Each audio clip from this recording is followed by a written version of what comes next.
Mheshimiwa Baba Rais, ninakushukuru sana kwa kutuazima sehemu ya muda wako kuja kuzungumza nasi na kwa namna ya kipekee kwa dakika hizi chache tukiangazia safari ya miaka 30 ya Radio Maria Tanzania. Karibu sana. Asante sana Eric. Hongera kwa utume wako baba. Asante nawe pia.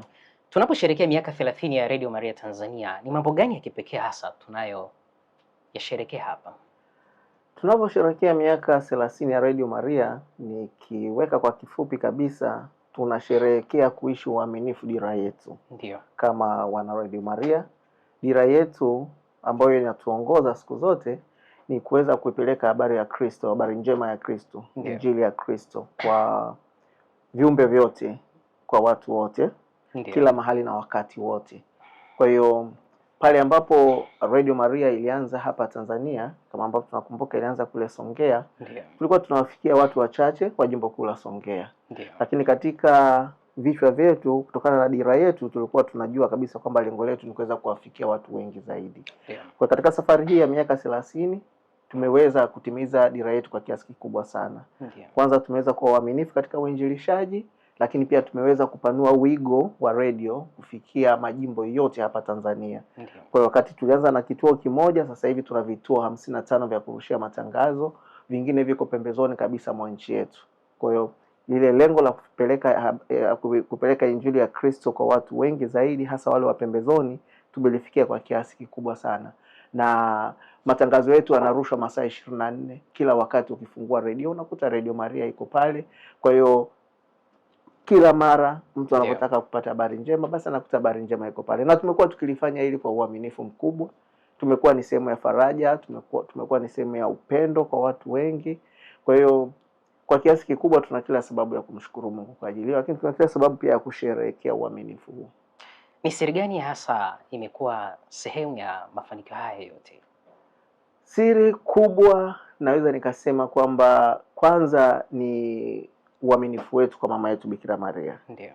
Kwa sababu katika kipindi chote ambacho tumekuwa tukifanya utume wetu huu, kwanza njia ambayo tumetumia katika kuendesha utume wetu huu ni njia ambayo watu wengi walikuwa na mashaka nayo. Kwa sababu vyombo vya habari mara nyingi tunafahamu kwamba fedha zake zinatengenezwa kupitia matangazo mbalimbali, kupitia kudhamini matukio mbalimbali, huko ndo ambapo tunakopatia fedha. Sasa wana Radio Maria sisi tukaamua kwamba hatutafuata njia hiyo. Sisi tutakuwa waaminifu katika kuwainjilisha watu wakiinjilika na wakifurahishwa na kile ambacho tunakifanya, basi wao wenyewe watakuwa ni sehemu ya taasisi ya Radio Maria na wataibeba kwa kuiwezesha. Kwa hiyo peke yake inahitaji imani kubwa, kwa sababu unakuwa huna kitu lakini bado unaamini kwamba utakuwa na uwezo wa kusonga mbele. Kwa hiyo katika kipindi hichi chote ambacho cha miaka 30 tumekuwa tukiona maajabu mengi, tumekuwa tukiona miujiza mingi ambayo hatushangai sana, kwa sababu tunaamini kabisa kwamba huyu mama ambaye amekuwa akitusimamia na kutuongoza daima ana uwezo mkubwa wa kutuombea kupata kile ambacho tunahitaji kwa Mungu. Ndiyo. Na kweli tumekuwa tukipata na hatuwezi kulalamika.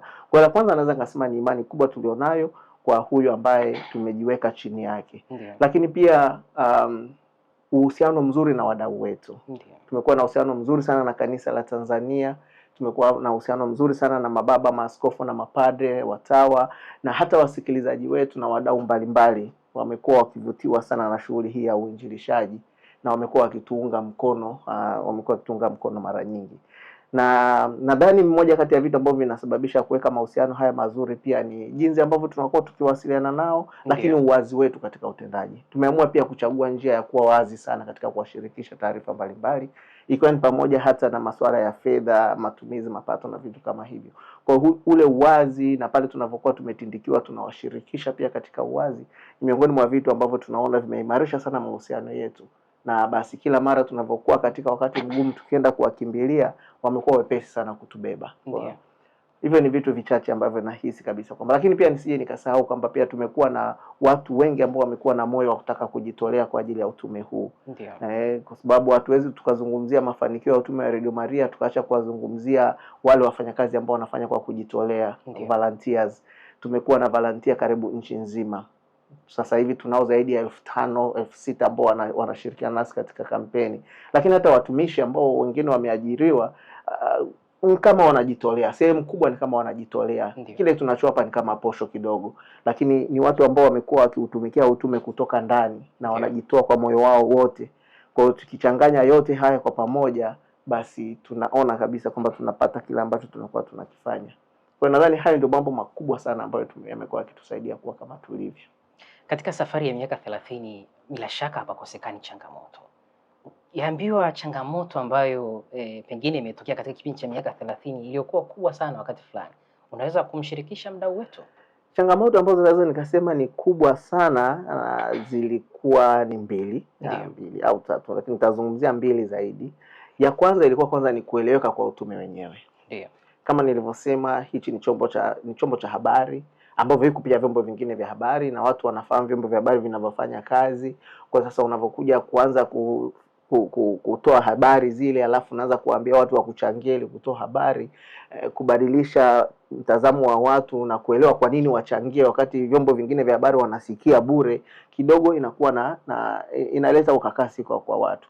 Kwa hiyo tumetumia muda mwingi sana kuweza kuwaelewesha watu, kuwaelimisha ili wao wajue kabisa kwamba kwa nini pengine tusingependa kufanya biashara, kwa kuwa tunapendelea tujikite zaidi katika uinjilishaji, tusingependa kufungamana na masharti mbalimbali ambayo yanaweza yakatutoa katika uinjilishaji wetu. Kwa hiyo tumekwenda taratibu, na jinsi tunavyozidi kwenda mbele watu wanazidi kuelewa. Na sasa hivi naamini watu wengi sana wanaelewa, na sio tu kwamba wanaelewa, tunamshukuru Mungu, sasa wengi fanya kama tunavyofanya sisi. Kwa hiyo viko vyombo vingi pia ambavyo vingine hata sio vya kanisa ambavyo pia wameshaelewa kabisa kwamba pengine kuwashirikisha zaidi wasikilizaji, kuwashirikisha zaidi wadau katika yale mambo wanayoyafanya katika vyombo vyao vya habari inaweza kuwa na tija zaidi kuliko kusubiri kufanya biashara au kufanya ufadhili. Kwa hiyo mwanzoni tulikuwa peke yetu, sasa hivi tuko wengi, kwa hiyo inaonekana kwamba watu wameshaelewa vizuri. Hilo ni moja. Jingine ambalo lilikuwa ni kubwa zaidi ni kupata leseni. Ndiyo. Kupata leseni. Hilo nafikiri lilikuwa ni kubwa kwa sababu wakati tunaanzisha Radio Maria kule Songea ilikuwa kama radio ya wilaya. Ile leseni yake ilikuwa kama leseni ya wilaya, kama district. Kwa hiyo tulikuwa tuna uwezo wa kukava tu pale Songea pale. Ndiyo. Na ilichukua miaka 9. Ndiyo. Ilichukua miaka 9 mpaka kuja kuweka kituo kingine nje ya jimbo kuu la Songea ambacho tuliweka kile kituo cha Iringa. Lakini baada ya miaka 9 baadaye, na hapo tulifanikiwa upgrade ile leseni yetu, kubadilisha ile leseni yetu kutoka kwenye ile ambayo tulikuwa nayo mwanzo ambayo ilikuwa inaturuhusu tu kukava ule mkoa pale wa Ruvuma, na sasa tukapewa leseni ambayo ilikuwa inaturuhusu kwenda kuwa na vituo 10 zaidi, ambao kwa Kiingereza wanaita ni regional license, na nafikiri tunaweza tukasema ni kama leseni ya kizone ya kikanda. Ndio. Kama leseni ya kikanda ambayo na yenyewe ile ilituruhusu kupanuka na kuweza kuweka vituo 10 peke yake. Ndio. Kwa hiyo changamoto kubwa haikuwa kutoka kituo kimoja kwenda 10. Changamoto kubwa ilikuwa kutoka vituo 10 kwenda sasa nchi nzima. Kwa pale ndiko ambako tulichukua muda mwingi sana kuweza kuwasiliana na mamlaka, lakini pia kuweza kujieleza vizuri ili basi mamlaka na wenyewe waweze kuona kwamba na sisi kama taasisi ambayo inafanya shughuli za dini tunaweza kupata kibali cha kwenda nchi nzima. Kwa hiyo ni mchakato ambao ulichukua muda mrefu sana mpaka mwaka 2020, basi tunamshukuru Mungu ndio tulipata kibali cha kwenda nchi nzima. Na tumeona ndani katika kipindi hicho kifupi cha miaka 5 au 6 tumeweza kupanua wigo wetu zaidi ya mara 4 ya tulivyokuwa mwanzoni, kutoka vituo vile 12 ambavyo tulikuwa navyo mpaka vituo 55 sasa hivi. Kwa hiyo changamoto hizo kubwa mbili ndio ambazo tulikuwa nazo, sasa hivi naamini sasa hivi ni kama hazipo tena. Sasa hivi tayari kila kitu kimekuwa sorted out. Vingine vilivyobaki ni vya kawaida. Tuna kazi yetu kubwa ni kutoa elimu na kuwashirikisha watu, kwa sababu kila siku kuna mtu mpya anakuja ambao anaifahamu Radio Maria. Kwa hiyo tunahitaji turudie kule tulikotoka, kumuelezea utume wa Radio Maria unavyofanya kazi na vitu ambavyo tunatakiwa kuviboresha kila siku. Kwa hiyo hayo ndio ambayo naweza nikasema ni makubwa sana, lakini hakuna kubwa sana ambalo limetusumbua sana sasa. Nakushukuru sana kwa ufafanuzi huo wa kina. Sasa tumefikia safari ya miaka 30, tunaanza safari nyingine, hatua moja kuanzisha hatua nyingine. Tunaelekea kwenye jubilei ya miaka 50 baada ya safari ya miaka 30. Bila shaka unakubaliana nami katika hilo. Unaweza kutushirikisha ni kwa namna gani tumejipanga kuelekea miaka 50 tangu kuasisiwa kwa utume wa Radio Maria Tanzania baada ya kukamilisha safari hii ndefu ya miaka 30? Asante sana Eric. Kama taasisi tunakuwa na malengo mafupi, malengo ya kati na malengo marefu. Kwa hiyo na sisi tunayo matamanio yetu kwa miaka 5 ijayo tunategemea kuwa wapi, miaka 10 ijayo tunategemea kuwa wapi, na basi hayo maandalizi ya jubilei ya miaka 50 ambayo tunamwomba Mungu atusaidie na sisi tuyaone, basi na yenyewe pia atakuwa na maandalizi yake. Lakini kwa kuanzia tu hapa mwanzoni, labda katika hichi kipindi kifupi cha miaka 5 ijayo, bado hatujaweza kufika kila mahali kama ambavyo tulikuwa tumekusudia kwa masafa ya FM, hasa yale maeneo ndani kabisa. Kwa hiyo bado tuna safari ndogo ya kuongeza baadhi ya vituo. Ndani ya mwaka huu tunategemea kuongeza vituo 6 vingine. Kwa hiyo tunategemea kumaliza huu mwaka wa 2026 kutakuwa na vituo 61, na mwakani tunategemea kuongeza vituo vingine 10. Kwa at least tutafika vituo 70, 71 au 72. Kwa hiyo baada ya hapo tutakuwa sasa tumeshafikisha vile idadi ya vituo ambavyo tunategemea kwamba tutakuwa tumefikia watu wengi sana, asilimia kubwa ya watu kwa njia hii ya FM. Kwa hiyo tutakuwa tunaendelea tu kujimarisha zaidi katika yale maeneo ambayo tupo. Kwa hiyo ni kwa upande wa kuweka vituo, lakini pia tuna mradi mwingine ambao tunaufikiria, tulishaanza kuplan siku za nyuma, sasa hivi tunatakiwa kuendelea nao mbele. Kama unavyoona pale hapa Mikocheni ofisi zimejaa. Ndio. Ofisi zimejaa, na tulianza kutumia hapa mwaka 2004 hapa Mikocheni baada ya kuhama kutoka Songea, studio zetu zile kutoka Songea kuja hapa Mikocheni 2004. Kwa hiyo tumeanza kutumia hii hapa kama unavyoona. Kwa hiyo watu wameongezeka, mahitaji yameongezeka, na hata tunapozidi kwenda mbele pengine teknolojia zikiongezeka pia zinahitaji kuwa na sehemu tofauti kwa ajili ya kufanyia kazi hii ya kuzalisha vipindi, lakini pia kuzalisha mambo mbalimbali ambayo tunahitaji kwenye uinjilishaji. Kwa hiyo tuna mpango pia wa kujenga jengo la ofisi badala ya ile dogo ambalo liko pale. Kwa hiyo ni mradi ambao tunategemea utachukua kama miaka 3 hivi, na Mungu akipenda katika kipindi hichi ambacho tunakwenda kufanya maadhimisho ya miaka 30 tunaweza tukaweka jiwe la msingi kuashiria sasa kuanza kwa mchakato huo. Kwa hiyo tunategemea mradi huu utachukua kati ya miaka 3 mpaka miaka 5 na tutakuwa tumeukamilisha kwa miaka 5. Tunavyozidi kwenda mbele tunatambua pia teknolojia inabadilika. Na tunaweza kwenda taratibu, lakini pia inaweza ikatulazimisha kwenda kwa haraka, kwa sababu tunajua sasa hivi tunatumia masafa ya FM. Tunatumia masafa haya ni adimu kidogo na yanatumika kwa kazi nyingi. Tunavyozidi kwenda mbele masafa yanahitajika pia kwa ajili ya kutoa huduma nyingine za kijamii.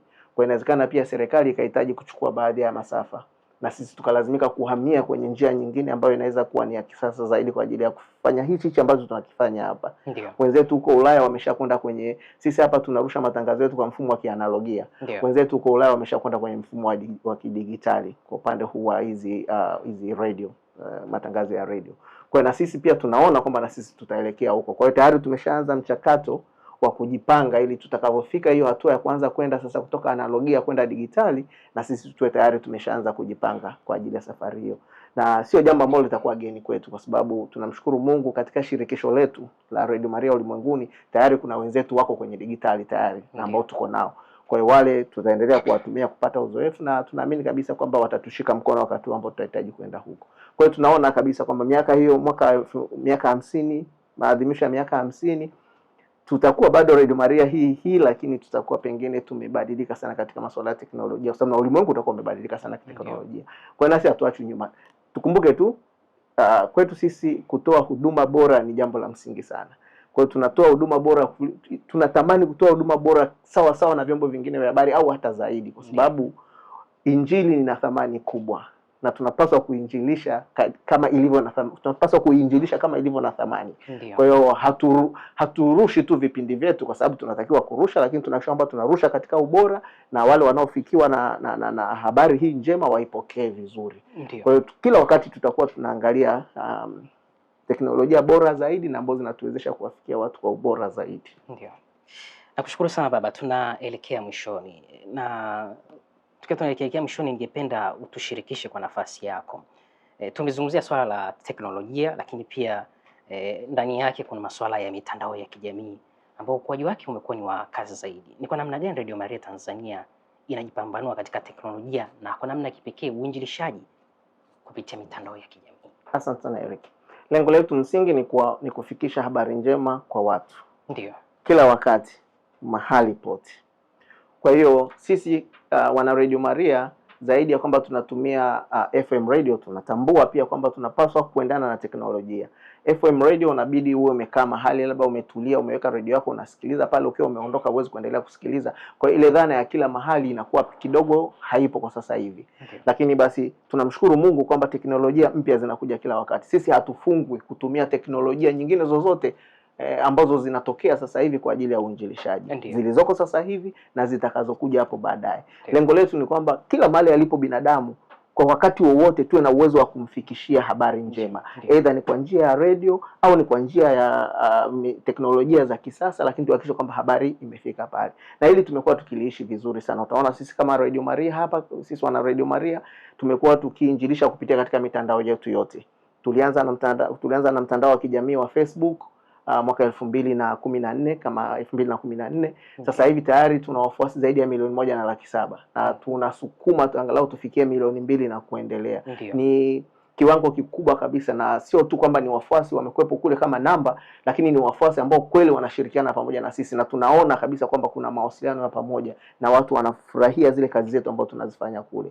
Lakini pia tuko katika mtandao wa Instagram. Kule kwenye Instagram tuna wafuasi zaidi ya 350,000 na wanaendelea kukua, wanakuwa taratibu. Mitandao ya vijana kabisa huku TikTok, ambao sio mtandao wa siku nyingi sana umeanza kutumika, tayari tuna like zaidi ya 2,200,000 na 200,000 ziko kule, na tunasukuma angalau tufikie hata 300,000 upande ule. Lakini pia tumekuwa tukiinjilisha upande wa X, wakati ule ilikuwa inaitwa Twitter, na sasa hivi X pia kule tumekuwa na wafuasi.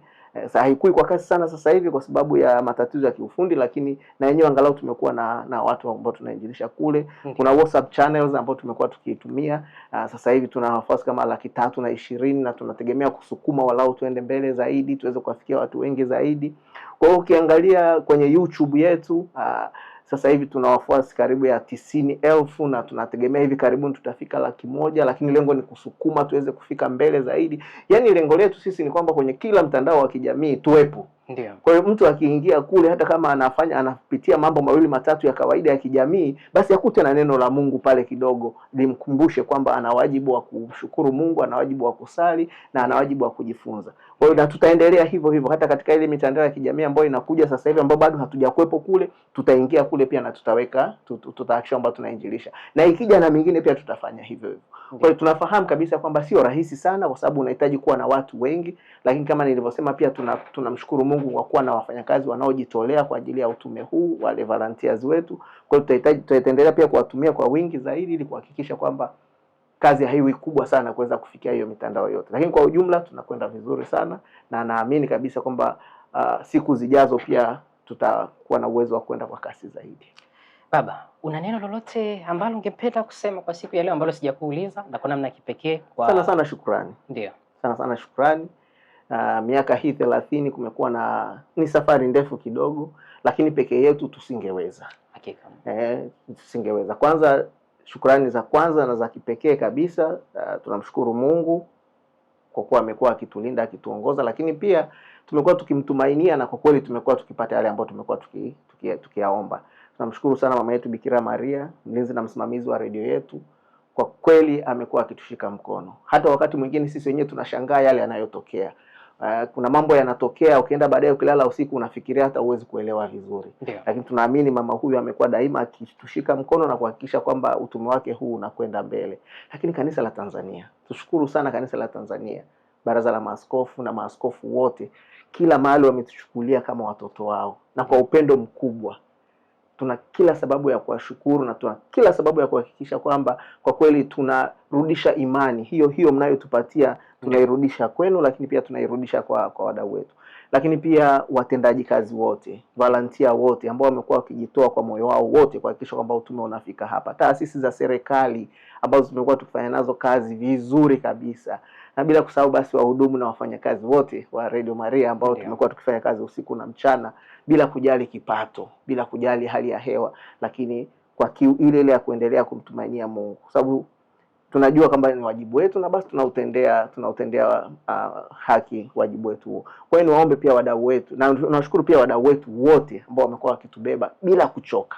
Na hapa niombe kabisa kwamba jambo hili la uinjilishaji ni jukumu letu msingi kama Wakristo wabatizwa. Kwa hiyo tusichoke kuweza kumjua Mungu. Na kumjua Mungu ni sababu mojawapo iliyotufanya tuwepo hapa duniani. lakini tunamjua Mungu ili nini? Basi tuweze kumtumikia na mwisho turudi kwake mbinguni.